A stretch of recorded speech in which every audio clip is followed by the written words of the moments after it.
nếu mà không có API của Google thì ok, cũng ra làm theo cách cũng ra. Nhưng mà câu hỏi thử đặt ra là nếu như 100 địa điểm, đúng không? Nếu như 100 địa điểm sẽ học 1.000 địa điểm thì sao? Lúc đó là sẽ rất là lâu.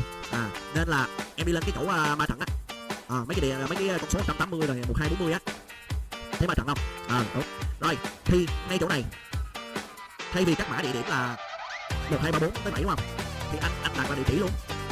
Anh thay vào địa chỉ luôn. Cái cột cũng vậy, anh thay địa chỉ luôn, địa chỉ cụ thể luôn. Thì anh cũng tạo ra một cái hàm cái ID á, ngoài số 1 á, là sẽ tạo ra một cái hàm đi đây tự động. Để chỉ cần khi mà cung cấp hai đối số điểm đi và điểm đến đóng ngoặc lại cái, lập tức nó gọi API của Google Maps và nó trả về số km ngay lập tức luôn. Thì anh ra được con số 180 m ngay lập tức luôn. Anh không cần phải lên trên no gì nữa hết. Ok chưa? Thì đó là lý do tại sao mà anh dạy tụi em bài số 2 đó. Thì quay lại cái bài số 1.